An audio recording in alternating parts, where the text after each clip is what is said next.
Welcome back. I hope that those of you that were in the chat rooms with the admissions directors from the London Business School, from Manchester and from ESMT in Berlin had great discussions. As you know, we always look to balance the content and the insights of the CentreCourt MBA Festival, both from the gatekeepers and everything that admissions has to share.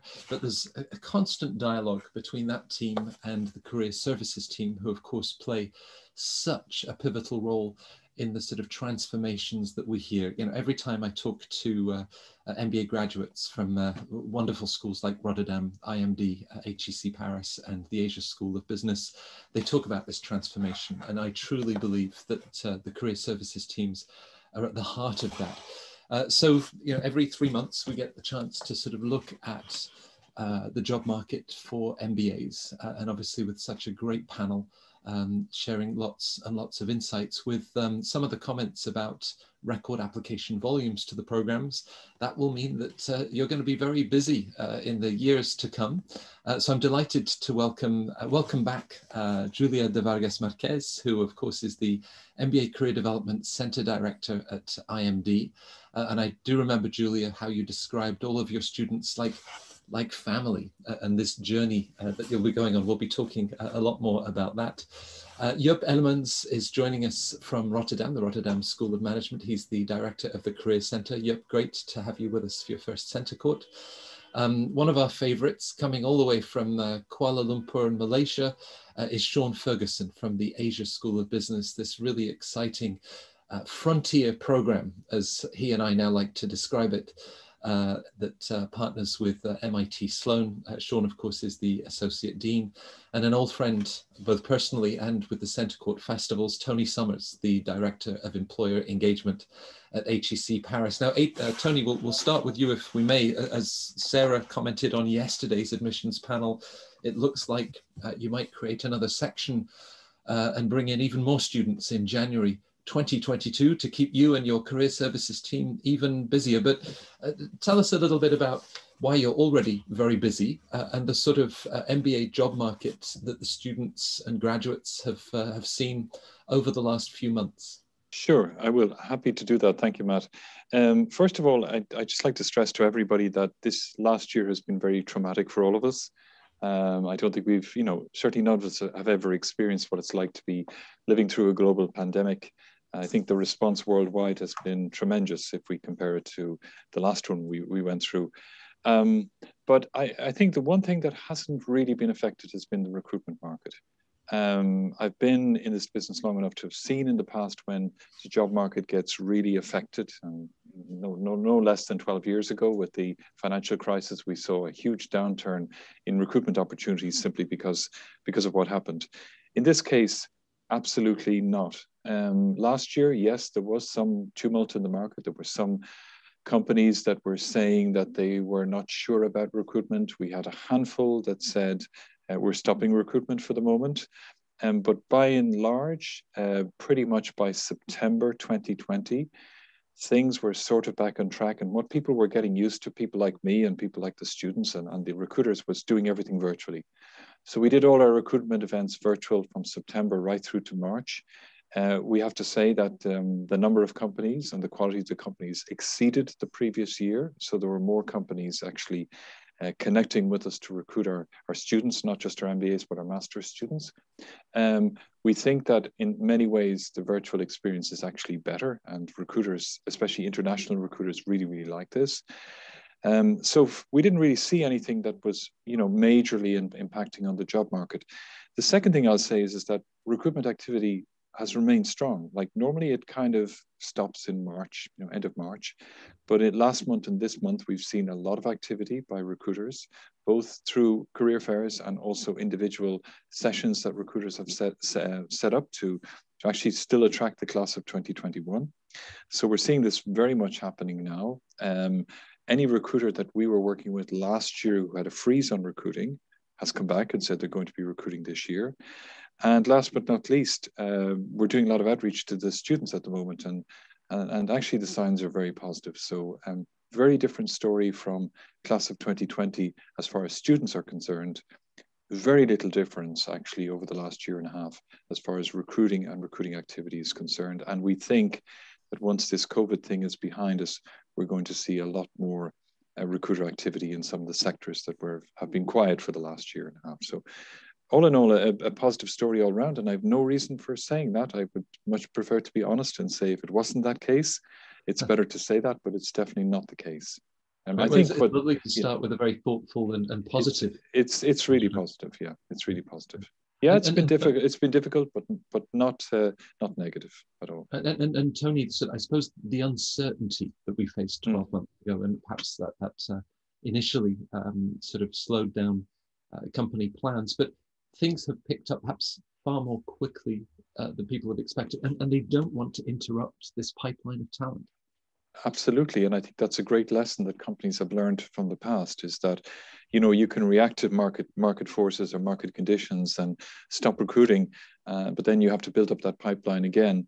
And as far as like COVID was concerned, this wasn't really a stop in the sense that you would have had with the financial crisis of 10 years ago, or when the dot-com bust came 20 years ago. That was a definite effect on economic activity. Fair play to governments. Governments kept the economy moving. A lot of people were able to keep on going. As I said, it's been quite difficult for students, I think, because, you know, obviously, and ourselves, because we missed the gel of that contact with people. But it is what it is, and it'll come back, and everything will be fine again. But all very positive for this year. Absolutely, no question. Julie, I'm sure with the warmth and the commitment that you have for the students, this extended family of yours, you know, we've talked about how perhaps, you know, different sectors initially, you know, there was tech, supply chain, and of course you're there, IMD, in the heart of what we describe as healthcare valley, and you know, the healthcare industry. Do you sort of share Tony's perspective, and are there maybe certain sectors that are showing particular signs of demand? I would completely agree with what Tony was saying. I think that for us, what we're seeing is that, for me personally, and what we've experienced, is that it's a pandemic that affected the world. So everybody came together. I think that's very different when you say, oh, I can relate to what you're going through, Matt, or, you know, or Tony, or Sean, but it's really everybody could relate to it because it all hit us the same way. You know, we weren't expecting it. And I think in regards to that, it's true that for us, it was interesting because our dean kept getting the question last year in 2020, how are things going? And he was like, I keep checking with our careers team and things are going well. Don't ask me why, we're trying to see why. But then if you think about it, it's true that with the pandemic, with COVID, healthcare, they needed to hire, they ended up, healthcare, life sciences needed to hire even more than they had predicted. Tech, the same thing. Consulting, the same thing, because again, companies were calling on them. And for us, interestingly enough, one sector that's not on a high, that usually doesn't hire from IMD, it's hospitality and, or, you know, airlines. And yet, beginning of the year, one of our MBAs gave me the great news that he was moving with his family to Maldives on an MBA role with a very nice luxury. And so even there, you know, we kept saying, well, at IMD, really, it doesn't affect us that much because of the sectors. But yet, even there are exceptions. And what we found is that processes were definitely delayed, but they were going on. I mean, it was the first time in the 20 plus years that I've been here that companies, meaning recruiters, that alum were reaching out to us with open roles, with open jobs. And we actually had a company presenting for an open role the evening prior to graduation. That never happened. So I had 20 MBAs attending a presentation for an open role, not talent recruitment, but really strictly, this is the role we have open. And so those were very encouraging signs, and they've continued. Beginning of the year, we continued having alum sending us from their network, from, you know, their teams, here we have an open role. And it's just so to echo what Tony was saying, it delayed processes. But in fact, the opportunities have been there. 2021, it's looking positive. We usually have 2 dates in June for company presentations. We're fully booked. So we're fully booked for those two dates. And I think it is a question of the world coming together. So recruiters have been a lot more sensitive to, okay, we're struggling. We're understanding that schools and MBAs are also struggling. How do we make this work? And for me, in a way, it's helped us. You know, we were we were struggling to make MBAs understand you need to start going online with the preparation for virtual interviews. Last year, nobody had a choice. So they welcomed that training. They welcomed that because they knew that that's how it was going to happen. So for me, for us, it's been a combination of that. And I think it's something that nobody could do anything about. So there was no blame on, it wasn't IMD didn't prepare, careers didn't prepare. We had to go online from one day to the next, and we just did it. And what Tony was mentioning, I think that a lot of companies, so for June, our presentations are going to be virtual. And a lot of companies realize that being virtual means you can bring teams from Asia, from North America, Latin America, teams that they would not be able to physically bring to Lausanne for a 2-hour slot. So again, what I'm hearing is that most likely companies will remain. Again, then we have, very local, where we have the alum. They tend to be alum that want to come back to IMD, to the campus. We'll make those exceptions. Of course, they have to be tested and so forth. But in general, I think the global recruiters actually like the fact that they can incorporate different teams from different parts of the world. Right, and here we are today bringing friends from all over the world, including Malaysia's Sean. Southeast Asia has had such a remarkable economic expansion in the last 30-40 years. So similarly, this was perhaps a brief interruption, but the sort of opportunities that your graduates enjoy continue to spread across different industries. What are you seeing from the Southeast Asia perspective? Yeah, so I think for us, one of the things that we're seeing is, I think Asia in general recovered faster because they were the most proactive and strategic when it came to managing COVID. I think, in this part of the world, there wasn't a dispute about masks or what to do. And I think, the issue I don't think has been as much jobs. It's been the mobility because of the conservative nature with addressing COVID. So borders have been shut down. And so while there's opportunities across the region and the digitalization of the region has continued to accelerate and is back to pre-COVID levels, the real challenge is like, okay, is a company willing to start remotely until the borders open, until we can get the visa open and that kind of thing. And so it's required us to really figure out which markets are more flexible and available for people, right? So Singapore, which is a market that had been, a place that we had put students in, has pretty much had a really restrictive border. And then also, but then like Hong Kong, because of the protests and some of the geopolitical issues it had, and being one of the first people to experience COVID, you saw an exodus of expats out that has created an environment for expats and international students to potentially move into that market. Similarly, if you think another place that we look towards is Dubai, and Dubai has been a relatively open market as well. The borders haven't been closed there. So we've had to kind of rebalance the portfolio. In the past where we've had some placements in China, China is still closed. So it's been a mix. So the opportunities are there. I think what we've had to support more is figuring out strategies of how to get students there and get engaged and propose creative solutions and interim solutions for folk to get to where they need to get to. Overall, though, even with, for us, one of the things that we've seen with this, the proliferation of virtual engagement with employers is it's kind of democratized and opened up more markets for us in Asia beyond just Southeast Asia. And so that's been great. In the past, we used to do a Dubai trek or a Hong Kong trek, or a Singapore trek to reach out to recruiters. And before, in a physical world with a calendar, you could only go for, maybe 2.5 days based on, the physical calendar. And then, because it would cost only maybe a quarter of the students would participate. Now in a virtual world with more degrees of freedom, we can have a wider range of companies, more senior people speaking to our students. And then also being able to, participate over a longer period of time, because the costs are much lower for us, the recruiters, the students, et cetera. I think one thing that we're also, seeing is, the job market is one thing, but what we're seeing is a rapid ascent in our alums. that I think is giving us a signal about, you know, the demand for kind of MBA talent.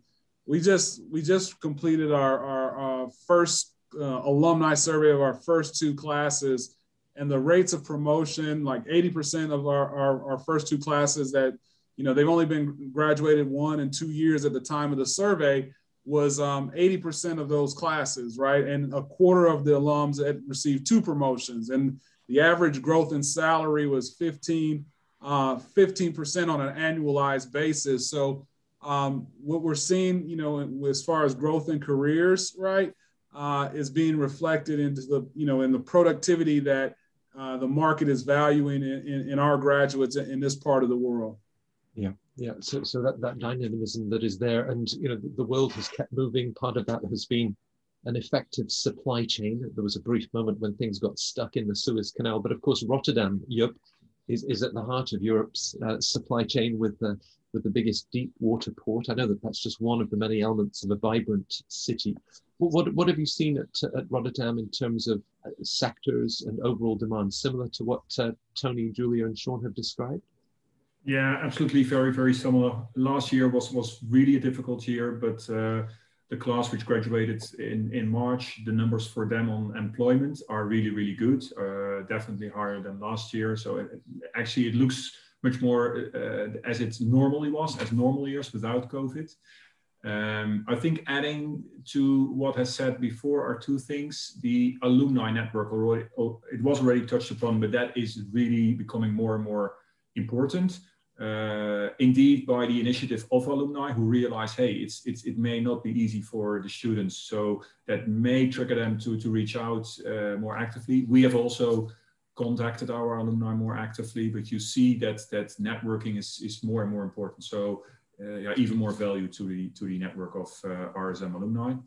And on the other hand, there's opportunities which came also towards us, is that we are cooperating even more. We have already some cooperations going with other schools for career events, and that further increased last 2 years. So due to this situation, we have been looking to partnering schools who are in similar situations and see how we can make our schools more attractive for employers. And by joining forces, we've organized several fairs which attracted a lot of companies.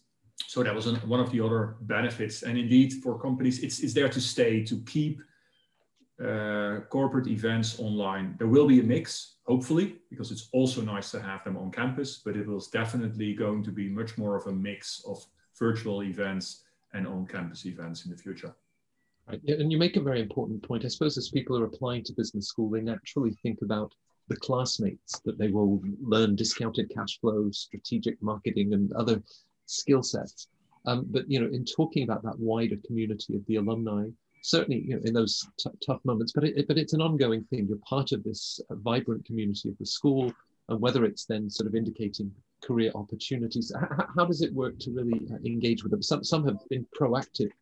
You said you sort of come back and say, hey, our company's hiring, and share this with your students. Yeah, I mean, our team works together with the alumni team closely to really connect with our alumni. And for, I mean, alumni are our #1 contact within any organization. And then we have programs like what's called RSM Mentor Me, where alumni sign up to be a mentor, and when students can be connected. You type in what are you looking for, so there's a system which connects you, gives you a top list, like which of the alumni, in the alumni pool who signed up to be a mentor is closest to the question, so the area of your interest. So we facilitate that process. I think that's one of the biggest. And then we have the global chapters all around the world. In larger cities, there are alumni chapters active. And then again, now online, it's so easy. LinkedIn is a great tool. That makes it a lot easier for us from the career services, because of course we have our own database, but then we rely on alumni to update where they are and what they're doing. And it's okay, but that's not always extremely good. And now with LinkedIn, it's so easy to connect with your alumni worldwide and really find actual information of where they're working and what they're doing. Right. Tony, there's perhaps an inevitable focus among MBAs as they approach graduation, focusing on that first position beyond the program.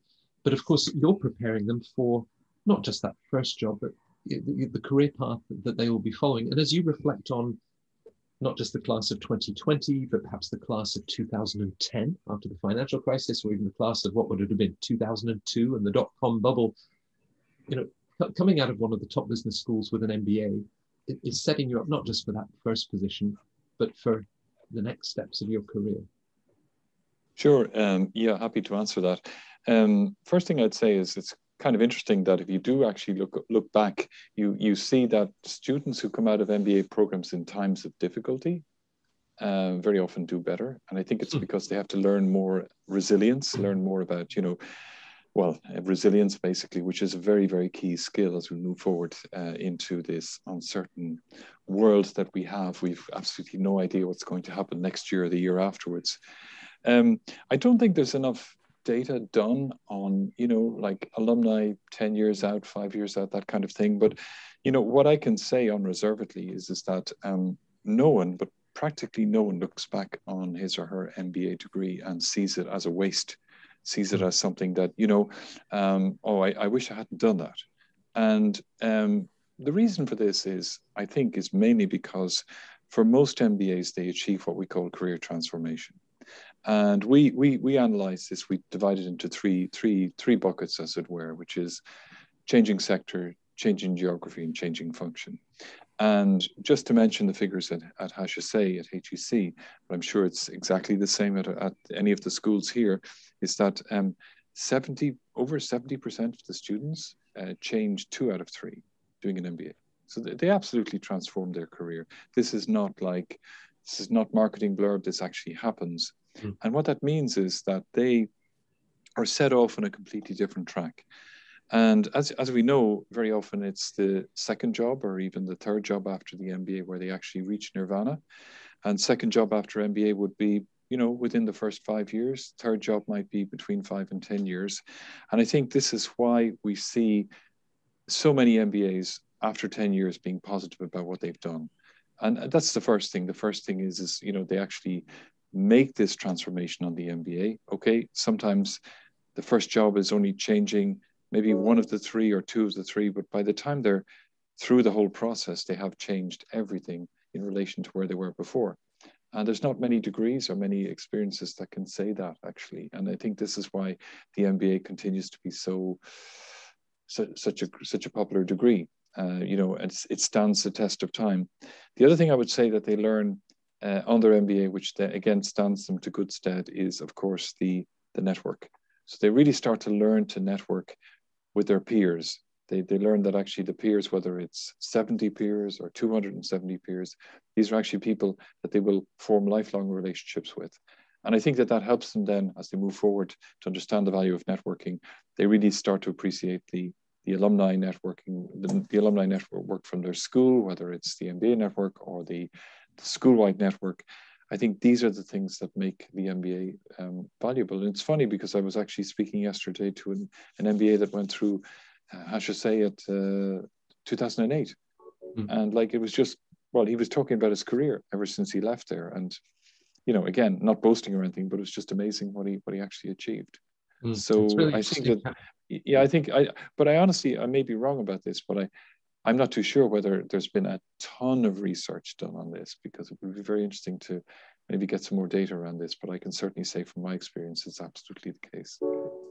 Well, with an open invitation to poets and quants to work with you all to look at that 10-year view, because I think it's really important. We not a bad idea. On year 1 or year 3, yeah. But as you say, it's creating opportunities for the decades to come. Julia, now of course that you've shared that graduates get these wonderful positions in exotic locations like the Maldives, Anna and Paula and the admissions team will get all of these applications in the year.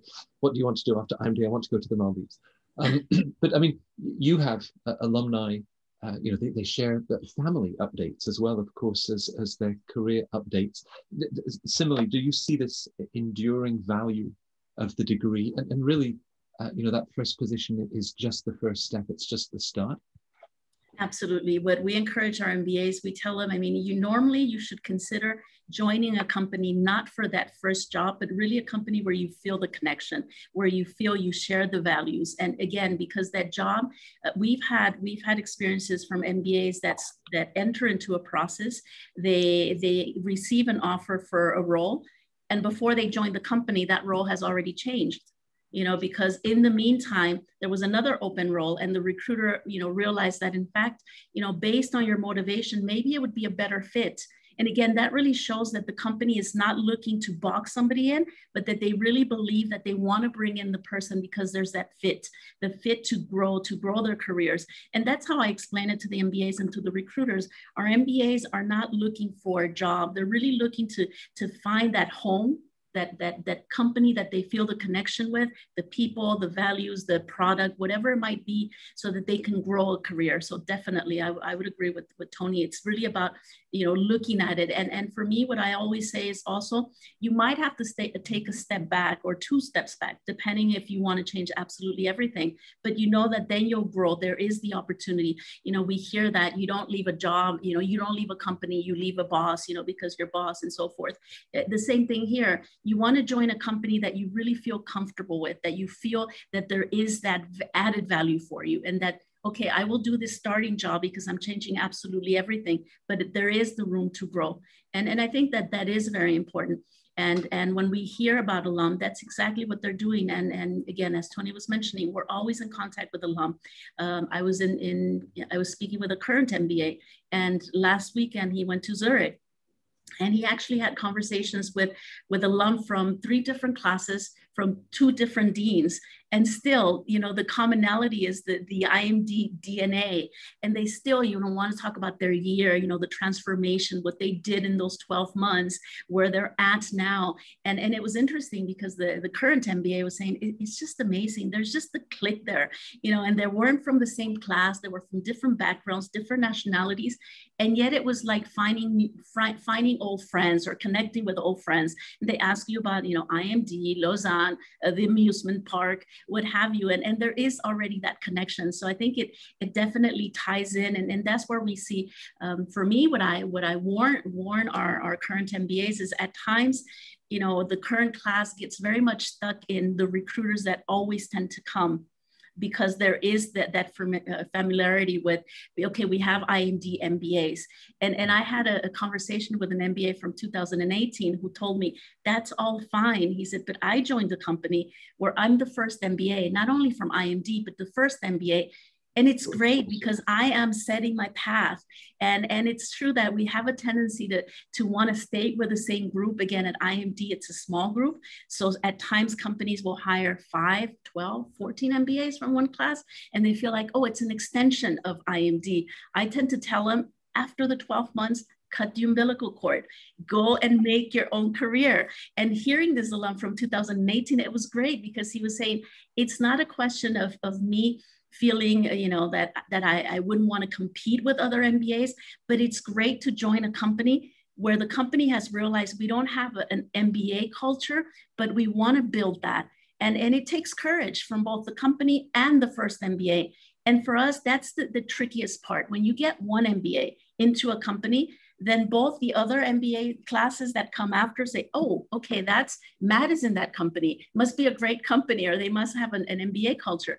And then for the companies, they'll be like, okay, it is worth our time and energy to invest in MBA recruitment across the schools. So I think that's definitely the mentality and the mindset that we try to have our MBAs go into this job search with. Right. With the academic rigor that MIT Sloan brings to ASB, Sean, and at the same time, this focus on action learning, as you've described it. When students come to you and say, Sean, I've got these 2 job offers, or I'm thinking about next steps, how do you like to frame your advice about, where they can do their best work and help them, to make sometimes, very difficult choices? It's a nice problem to have, but sort of paralyzed by choice.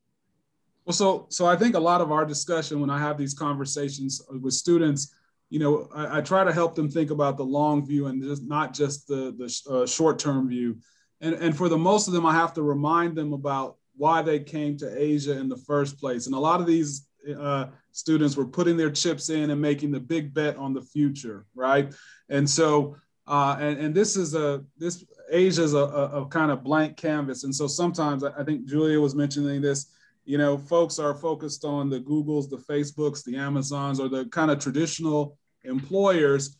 And a lot of times, I talked earlier about, you know, the kind of in the US, when I used to work in the US, the average MBA stays in their first role 18 months because there's a lot of this disillusionment. And sometimes these traditional companies have very fixed and narrow roles for people, and it doesn't provide the MBA student the platform to kind of leverage all their skills, right? And so the you know, MBA students wind up, if the average tenure of the first job is 18 months, you have a lot leaving in less than a year or less, right? And so what you have, you know, what I try to help our students understand is that in this part of the world, you know, sometimes the Googles, the Facebooks, the Amazons, all those companies are here, but the opportunity that you may be missing is the emerging Asian, you know, platform-based economy company or some, you know, digital company that's coming along, where you will probably have the opportunity to get promoted 2 or 3 times in a 3-year period, whereas, you know, in say the United States in a 2 or 3 year period, you'd be lucky to get promoted once, right? And so historically, you know, working in the U.S. and working here in a 5-year window, anecdotally, you know, when I was in the U.S., I would always have students who would say, "Oh, I didn't get a job, you know, at McKinsey in the U.S. or I have to go back to China or Mexico."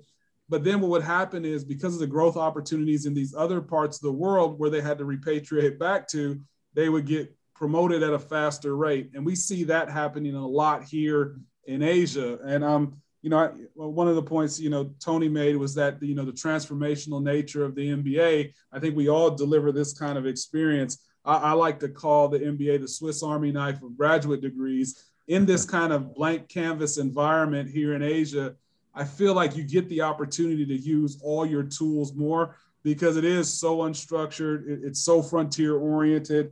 And, you know, I think that's the play here in this part of the world. And our action learning curriculum, which was built off the MIT Sloan action learning curriculum, we do it every semester here. So not only does it enhance your what we call smart skills and sharp skills, smart skills being our vernacular for soft skills, and sharp skills being our vernacular for hard skills, you get to redeploy those skills in an experiential learning project every semester out here. So it gives your resume a ton of range.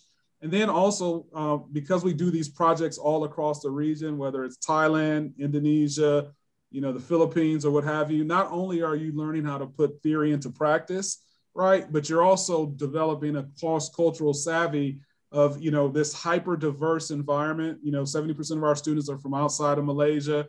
So we're bringing a team will have someone from Africa, Mexico, India, China, and the US on a team. And then we're dropping them into Myanmar to do some consumer market research there, right? And so it's kind of this amplified learning approach. And it's, you know, the Asia specific MBA design program that, and it's resulted in really transformational career results for our people. And of course, Asia, you know, being the primary driver of global growth, you would expect that here. But, you know, 47% of our students are placed outside of Asia, and their career outcomes have actually been the same. And you know, one of the things we attribute that to is the fact that Asia is relevant to Europe, it's relevant to North America, and these parts of the world also need some Asian perspective and coverage in order to make the investment decisions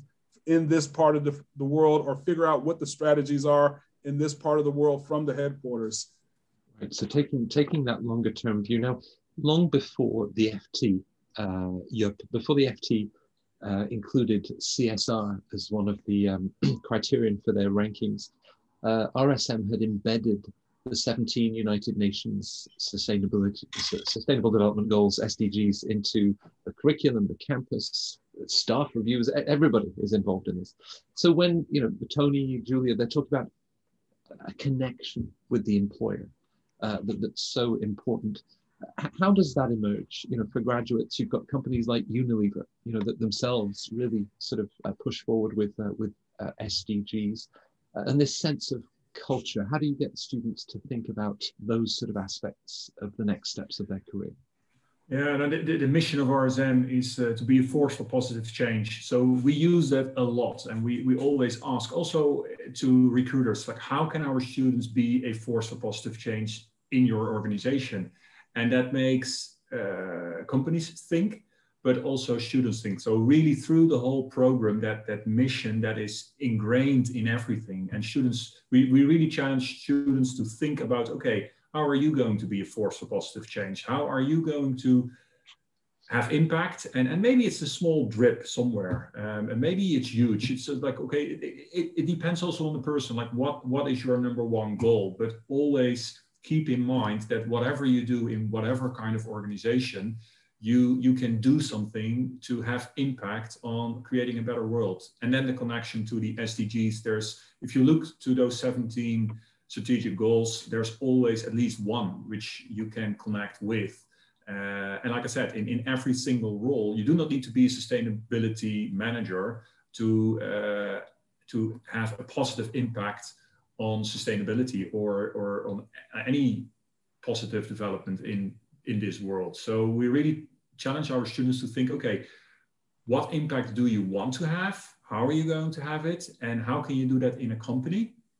And like I said before, also the other way around, we also ask recruiters and let them answer that question. Also for companies who may not immediately be known for being very environmental friendly, for example, very often behind the scenes, maybe they do a lot positive things. And we really ask recruiters to share those developments, to share those opportunities for our students. Because with the Swiss Army knife, Lausanne 2, that Sean describes, is it about skill sets? Because a general management program, the MBA, so this sort of combination of culture and skills, the role that you start with, culture really does matter, because then of course that role can evolve based on that positive impact that you bring. Absolutely, and I think one of the most important elements of being successful is motivation.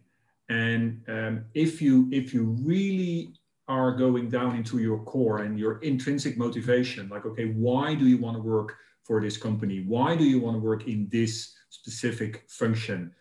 If you really know that, if it's really close to you, what you're going to do in an organization, it really suits you well, then you're going to be motivated. And then you can rock the world and you can do so much. Of course, you have that Swiss Army knife, and we added, luckily that we added a few tools during your MBA, but the core was already there. And then it's, okay, how do you want to use that knife? What do you want to use it for? And if that is something which you really love, then you're going to just do it. And you can use that small saw on your knife to take a huge tree down, because you just keep on going. You're so motivated. Right.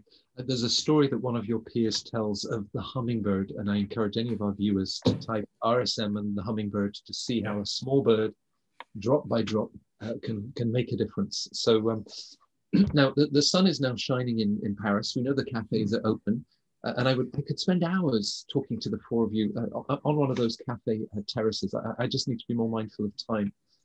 You know from previous careers panels we've had together, I think that your colleagues, the career services teams, are just this magic source at the heart of the MBA experience. And students will follow great courses on finance, marketing that they'll remember, but it really is this relationship that transforms the sort of experience that Tony and others have described. So perhaps in turn, if each of you could help our viewers to explain what you do, and maybe just take one element, and I'm sure between the four of us we'll capture so many different approaches to the sort of personal and professional development that you provide. Tony, if we start with you, one of the aspects of how you're then working with students on their career plans.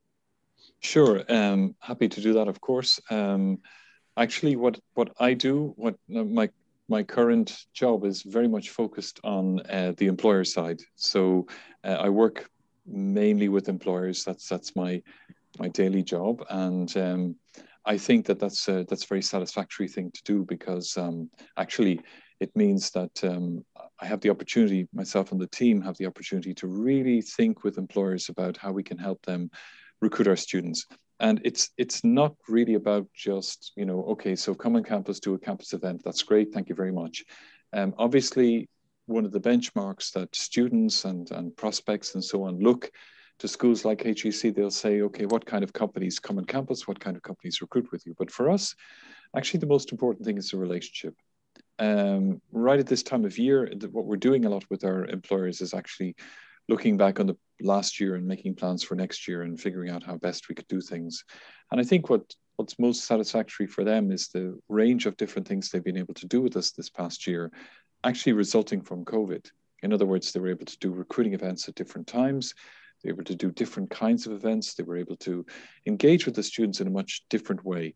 And, from our perspective, I think the most important thing for them to understand is that a job posting is as important for us in terms of engaging with the students as, coming on campus and giving a presentation. In terms of actually just, I've done a lot of work with students and continue to do a lot of work with students, but I think the most important thing I would just like to maybe stress to those of you who are thinking about, career transition, career transformation, coming to a school like ours or one of our peer schools, I think the most important thing I'd like to share with you is make sure that you make decisions and you do something, or you follow a career path that you love. You've talked about motivation, being able to cut down a tree with a Swiss Army knife. I couldn't agree more about that. I think that we've seen so many students go through our doors. Some of them, they follow their peers. They think that the job in consulting is the thing that they need to have. That's not the case. If you don't like doing consulting, it's not going to work for you. It might work for a year or two, but it won't work after that. The MBA is possibly your last experience, your last opportunity in your professional life to really take stock and have huge support in terms of making a major career change. Don't waste that. Don't follow the crowd. Do something you love. Follow your motivation, and it will work for you for sure. Work hard, of course, but it'll work for you. So that's maybe a little bit off the point, but I just thought I would like to say that at this point. I think it's very much on point and a great message. Now, I suppose embedded in that, Julia, the idea of, students that if they shared with you, what are you good at? And they might give you a list. But the more you're working with them, perhaps the more you're helping them to see other things that they could be really good at, how they could use that Swiss Army knife. So how does that work? The sort of the reflection, the 360-degree review, to really sort of open them up to perhaps skills they didn't even realize that they had. Exactly. So for us, it's we work with the class as a whole, but I think that the added value that that I individually bring to them is that then we follow them individually. I always say everybody has their own path that they want to follow. They want to explore different options because of their peers. But then when you speak with them one-on-one, you realize that sometimes I'm having conversations and they say, I'm completely lost. I have no idea what I want to do. And I take them back to look back at your application, application for your business school, for IMD or other schools. What was it that you wanted to accomplish? Of course, there's the learning, there's the personal development, but career-wise, you were already very successful. Why is it that you decided to do an MBA? And for me, I like to stress two things. So it's working with them individually. And what I like to stress to them is, one, dream big, because you have big dreams, and dream big, explore. I always say, when else in your life are you going to be able to explore and dream big? Of course, you have to, succeed in your academics and pass all the exams. But again, if I have one MBA who said, really, can I really? And I said, of course, explore it. Well, I always wanted to, I played the guitar, maybe the music industry. Why not explore it? For me, is dream big. And then the other thing is make an informed decision. If at the end of the year, you've made an informed decision, That's what I'd like to encourage you to do. You've considered different options. You're going for, you were saying before, it's a nice problem to have. I always say you need to really know why you're pursuing an avenue, because you might be very lucky and have more than one option. They always say at the beginning, oh, that's a problem I'd like to have. Towards the end, they come to me and they say, you were right. It really is a problem to have more than one option. But again, what you want to have the information where you make an informed decision. Then there won't, there won't be any, why did I not go for A or B? You have that already. So for me, those are the key things. It's don't forget what your dreams, what you were, why you decided to leave a successful career to do an MBA. Go for it. Only when you know what roads to pursue will you then, you then have the questions that you can ask the alum, the recruiters, and find out this is a path that, yes, I can continue to explore, or I park it, I leave it behind, and then I move on. So for me, those are the key things. But I think it really has to do with having the courage. And I always tell them, be truthful to yourself. With me in the conversations, you can agree, disagree, but then go home. Be truthful to yourself, to your partner, and only you can decide, for yourself why this decision. And when they come to me and they say, well, I have these two great offers. What do you think? Do I go for A or B? And then we explore, okay, let's look at your motivators. Let's look at your values. Let's look at your, Sean was saying, your 10-year plan. Let's work backwards. Which option, which opportunity would help you to get there? And a very interesting conversation that I had recently was with a current MBA. And he was adamant about, he comes from Latin America, and he was adamant about staying in Europe. I want to stay in Europe. I don't want to go back to Latin America. I said, fine. Let's look at it. Why? And then I gave him a contact of an alum who, then he's like, I had never considered that. The alum basically said, okay, let's think about it. You're telling me that in 5 years' time, in 7 to 10 years' time, you want to come back to Latin America. So is it really in your best interest to stay in Europe and lose that network in Latin America just for the sake of it? Now, if you're telling me that you're going to consider companies that have, that work hand in hand with Latin America, that might make sense. But reconsider, why is it, you chose IMD for the leadership, for the personal development, but then it was a question of getting caught with the peer pressure with, I'm in Europe, I must stay in Europe. And if it's staying in Europe just for the sake of it, is it worth your while? So for me, it's going back to, again, the more you know about yourself and your internal and your self motivators, hopefully it'll help you to make the right choice, the right decision when it comes to that. So for me, it's, if you're able to make informed decisions, that's what I like to encourage you to do. How could I not think these panels are fantastic? You encourage us to, to love what you do, to dream big with self-awareness, to be a force for positive change. Sean, in Asia, in China, we talk about guangxi, and Julia was talking about the importance of a network. Given the virtual dominance of the last year, how have students been able to adapt, and the advice, as they think about the use of networking for building those opportunities and steps, how has doing things virtually changed that? But what should they always be keeping in mind in terms of how to effectively network and develop their own guangxi? Yeah, so we actually have a framework that we teach our students related to networking in this part of the world. And it's a 3-stage process. We call it seeding, tending, harvesting, right? And so the seeding phase at the beginning of the program is where you don't, transactionally go about building a network. You're really using the network to access information and inform yourself about what are the opportunities and domains and areas of interest that you're looking for in the market. And then as you kind of plant these seeds in this first phase, right, you're laying the groundwork, and then you go to the tending phase where you cultivate these seeds, you build these relationships, you create advocates. So then at the end of the process, you can activate these advocates and insiders in the different organizations, because in Asia, it's like, I think I mentioned this earlier, this is a micro hiring environment. It's very relational, right? So there's not the sophistication in the hiring process where they forecast MBA hiring out for 12 or 18 months like in the US or Europe. it's really as short as 8 to 12 weeks, right? And so what you have to do is have those advocates lined up so that when you see the role that you're looking for, you can activate insiders in this part of the world.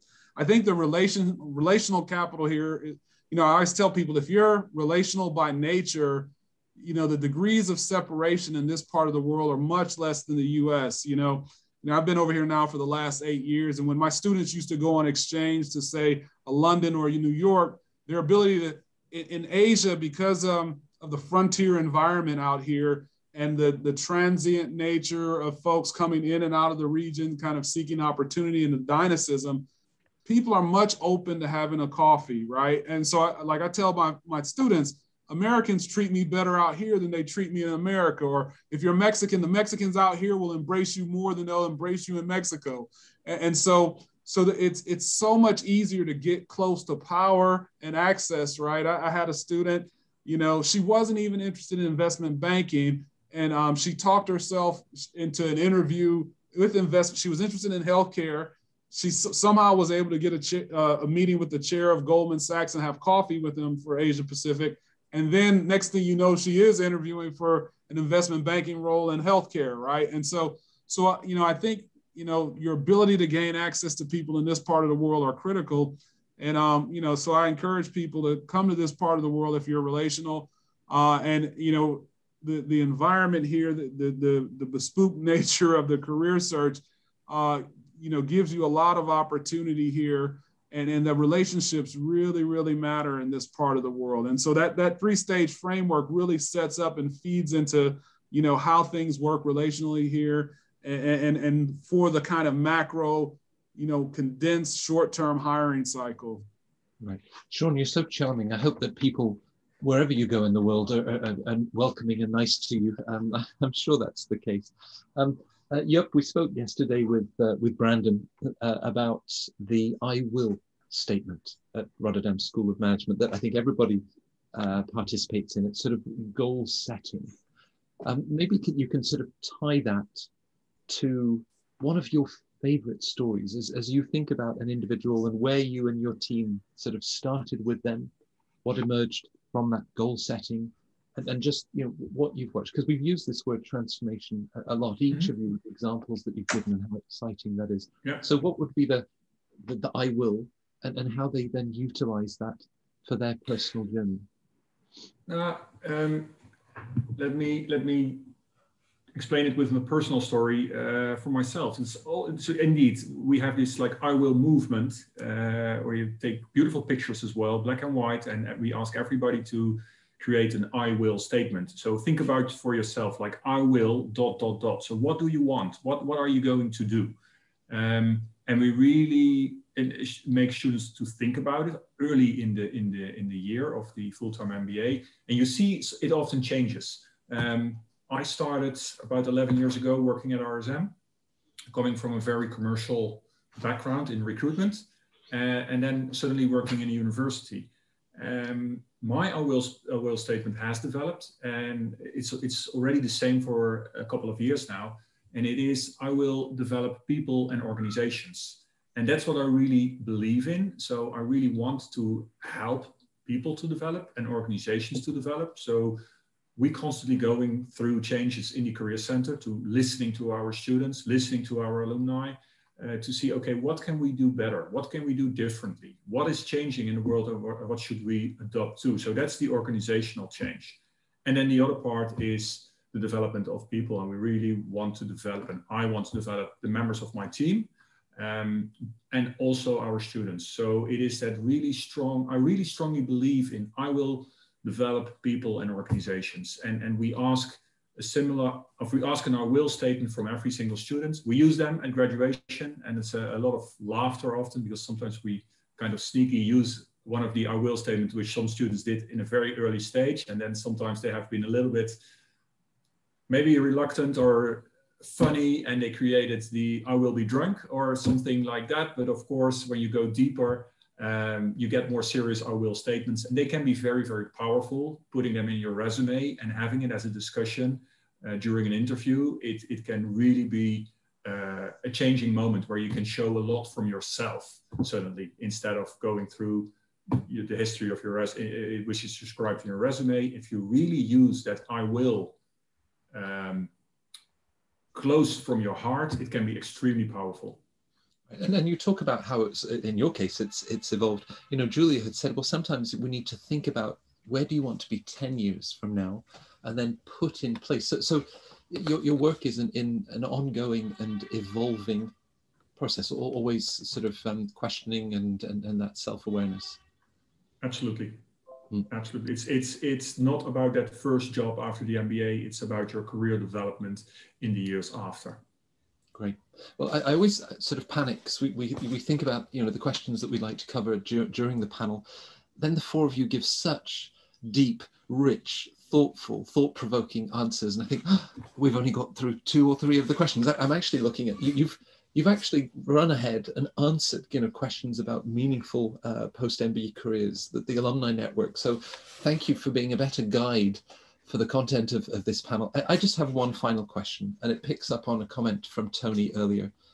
You know, loving what you do and as a fundamental. So each of you, we have sort of a minute each, I guess. Can I turn to each of you? Tony, it was your initial statement with you. What is it that you really love about what you do?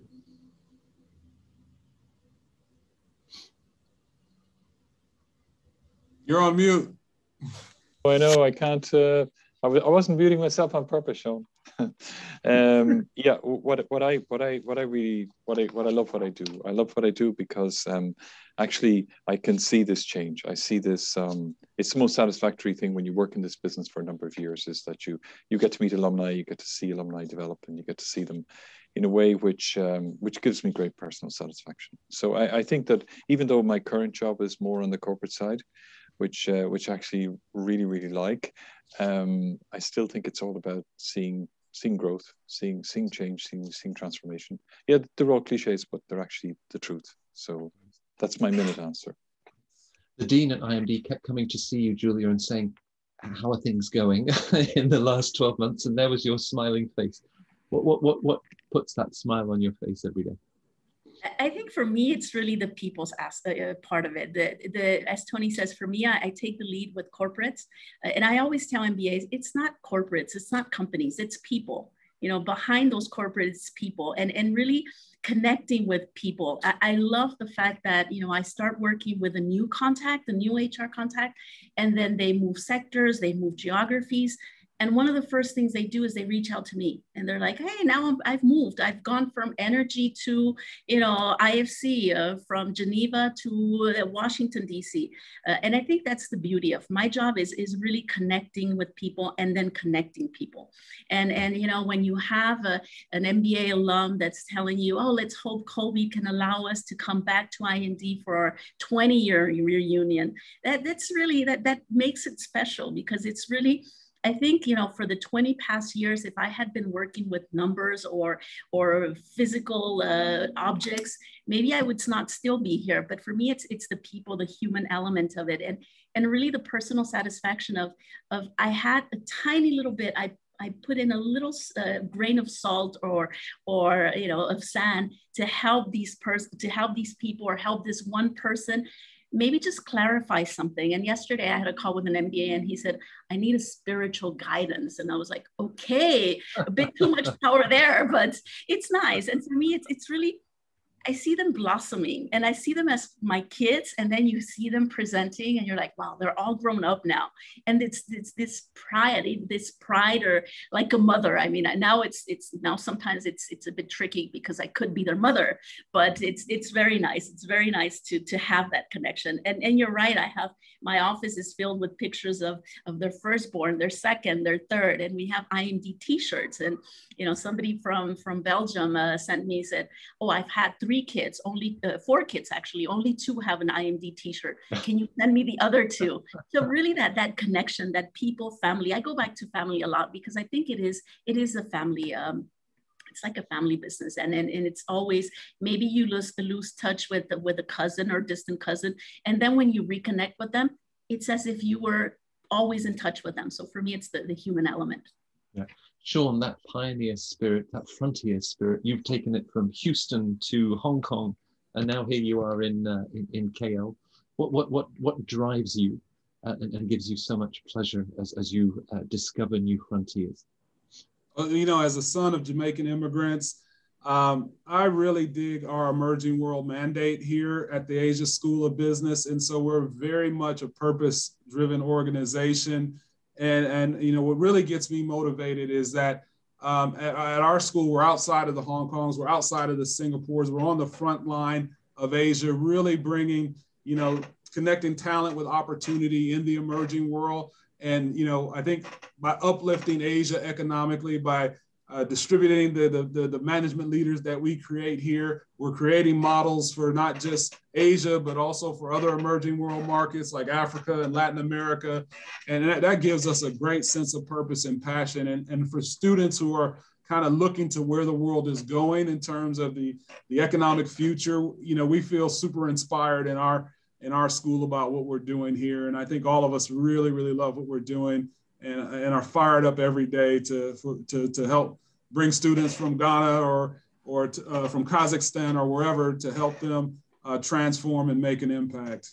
It's really energetic and inspiring and a force for positive change. So yeah, perhaps a few final words about what you love being that positive force. I think the mission from the Rsm Career Center is to be a guide to an impactful career, and that role of being a guide I really like. And whatever you are, who you are, also towards the students, whether you're a doctor or a banker, we help you and we help our students to guide them to that point where they want to go to. And that's just a great opportunity. It's always nice, very service oriented, as everybody in the Career Center is. I think everybody here on the screen also recognizes that. You can have that service mind where you can really help people to reach their goals, to guide them through that process. And even on going towards being that guide on that route, you can even change the direction and go somewhere else and still have a happy client. Right. I love what I do, and to have an opportunity to spend 60 minutes talking to 4 vibrant, thoughtful individuals like you is one of the reasons why this was such a pleasure. All for you, Tony, Julia, Sean, Yup, thank you for a fantastic careers webinar and just the ideas and I think the inspiration that you will leave viewers with. Thank you for joining us at CentreCourt. Of course, for our viewers, as we move towards the East Coast, John will be with us in about 30 minutes for an admissions panel, and then a second careers panel later on to close the day. Thank you to everybody. Thanks to the wonderful panelists. Stay safe and well.